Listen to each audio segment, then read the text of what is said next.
नमस्कार दोस्तों, मैं अंकुर उपाध्याय स्वागत करता हूं आप सभी का एक बार फिर से अपनी नई वीडियो में। सबसे पहले तो आप सभी को गणेश चतुर्थी की हार्दिक शुभकामनाएं। कल बाजार खुलने वाला है भाई साहब। आज छुट्टी थी, बाजार बंद था और दुनिया भर के बाजार खुले थे। दुनिया भर के बाजारों में सौदा चल रहा था, ट्रेड चल रहा था। भारतीय बाजार स्पेशल ओकेजन के चलते आज बंद था। यहाँ कुछ बड़ी चीज़ें बताना चाहता हूँ। पहले तो आज सुबह 9:31 से भारत के ऊपर 50% का टैरिफ लग चुका है, जो कि कुछ जगह हिट करेगा और कुछ जगह हिट नहीं करेगा।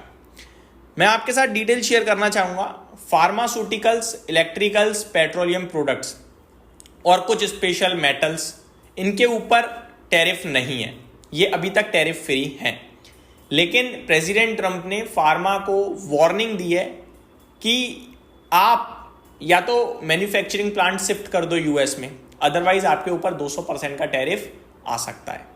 वो धमकी है, असली में करेंगे नहीं करेंगे ये यूएस को छोड़कर, या यूएस नहीं, यूएस प्रेसिडेंट को छोड़कर किसी को नहीं पता।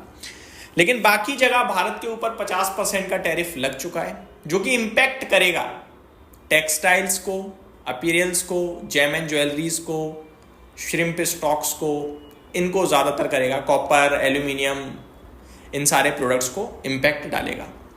अगर डेटा की मानी जाए दोस्तों, तो अराउंड जो हम टोटल एक्सपोर्ट करते हैं यूएस को, उसका 27.6% फार्मास्यूटिकल, इलेक्ट्रिकल्स और पेट्रोलियम प्रोडक्ट्स या फिर वो प्रोडक्ट्स जिन पे टैरिफ नहीं है उनसे आता है। तो ये तो बिल्कुल सेफ हो गया। अब बचता है 73%। 73% की बात करी जाए तो यहां पे मेजरली साइड पे इंपैक्ट जो आता हुआ दिखेगा वो टेक्सटाइल क्षेत्र पे आता हुआ दिखेगा, जेम ज्वेलरीज पे आता हुआ दिखेगा, क्योंकि ये थोड़ी बड़ी इंडस्ट्रीज हैं। अपीरियल्स ये थोड़ी बड़ी इंडस्ट्रीज हैं। जो टोटल एक्सपोर्ट करते हैं उसका 50% के समथिंग, जो कि अराउंड फिगर में $84 बिलियन के समथिंग है, इस पे इंपैक्ट पड़ेगा। और इंपैक्ट काफी हैवी होगा, क्योंकि जो हमारे प्रोडक्ट का प्राइस होगा अब यूएस में आफ्टर 50% टैरिफ, वो काफ़ी ज़्यादा हो जाएगा as compared to Philippines, Cambodia, Vietnam या बाकी चाइना वगैरह जैसी कुछ और कंट्रीज़ के मुकाबले। ठीक है, क्योंकि उनके ऊपर टैरिफ काफ़ी कम है एज कंपेयर टू अस। ठीक है, तो ये इम्पैक्ट डालता हुआ दिखेगा। अब ये सब तो वो है जो हम सभी को पता है, इस पे ही तो हम गिरे हैं, इसी की वजह से हम गिरे हैं। तो अब एक चीज़ को लेकर कितनी बार गिरेंगे, मुझे नहीं लगता बार बार गिरने चाहिए। अब मैं डायरेक्टली आता हूँ कल एक्सपायरी पे। कल एक्सपायरी है और मंथली एक्सपायरी है। अगर बिल्कुल सिंपल क्रिस्टल क्लियर डेटा अपना काम करता है तो कल की डेट में हम 24,800 ऊपर में नहीं पार करेंगे। नीचे हमारे लिए 24,600 तक जगह खुली हुई है। इवन 24,550 भी खुला हुआ है, क्योंकि नीचे में कोई लेवल ही नहीं है ना। लेवल 24,800, 24,900 था। उसके नीचे आते ही आपके लिए कोई पुट राइटिंग किसी लेवल पे ऐसी खास हुई नहीं थी। तो 24,600 तक आप चले जाओगे, कोई बड़ी बात नहीं है। लेकिन ये कल के लिए प्रॉपरली है। ठीक है जी। वहीं अगर FII-DIs के डेटा की बात करें तो कल का डेटा आई थिंक मेरे को नहीं लगता डिस्कस करना चाहिए, क्योंकि वहाँ पे MSCI इंडेक्स की रीबैलेंसिंग थी। कुछ स्टॉक्स में बाइंग, कुछ स्टॉक्स में सेलिंग, वेटेज बढ़ाना, वेटेज घटाना, ये सब कुछ हुआ, जिसकी वजह से कल डेटा काफ़ी बड़ा दिख रहा है आप सभी को। एंड अगर आप नोटिस करें तो अगर कैश मार्केट को हटा दूं मैं और फ्यूचर इंडेक्स और फ्यूचर स्टॉक्स के डेटा को डिस्कस करूं, तो वो हमारे लिए कुछ पॉजिटिव नहीं है। लाइक इंडेक्स फ्यूचर्स में मोर देन 1300 करोड़ की सेलिंग देखने को मिली हमें, जो कि नेगेटिव है। और स्टॉक फ्यूचर्स में 34 करोड़ की पॉजिटिव फिगर आई है, जो कि नेग्लिजिबल है, जिसे हम अवॉइड कर सकते हैं। तो डेटा ऐसा कुछ है नहीं जो आपके साथ डिस्कस किया जाए। स्टॉक स्पेसिफिक एक्शन भरपूर दिखेगा। मैं आपके साथ डिस्कस करना चाहूंगा कुछ स्टॉक्स। टैक्स मैकोरेल, इन्होंने जेवी फॉर्म कराया RVNL के साथ, तो पॉजिटिव न्यूज है। 49% स्टेक रहेगा 49 करोड़ के इन्वेस्टमेंट पे। BPCL और ऑयल इंडिया के लिए भी खबर आते हुए दिख रही है, जहां पे ये दोनों मिलकर एक जेबी फॉर्म करेंगी, जो कि गैस डिस्ट्रीब्यूशन, PNG और CNG के स्टेशंस लगाए जाएंगे। PNG तो घर घर जाता है और गैस CNG आपके लिए स्टेशंस लगेंगे। अरुणाचल प्रदेश में ये काम करेंगे, तो ये दोनों के लिए काफी पॉजिटिव है। इंडिगो का शेयर भी कल अलर्ट में रहेगा, क्योंकि यहाँ पे राकेश गंगवाल फैमिली एक बार फिर बिकवाली करने जा रही है। अराउंड 3.1% स्टेक बेचा जाएगा और इसके जरिए करीब 7,000 करोड़ जुटाने की तैयारी में है और धीरे धीरे अपना स्टेक कम कर रहे हैं, जैसा कि हम सभी को पता ही है।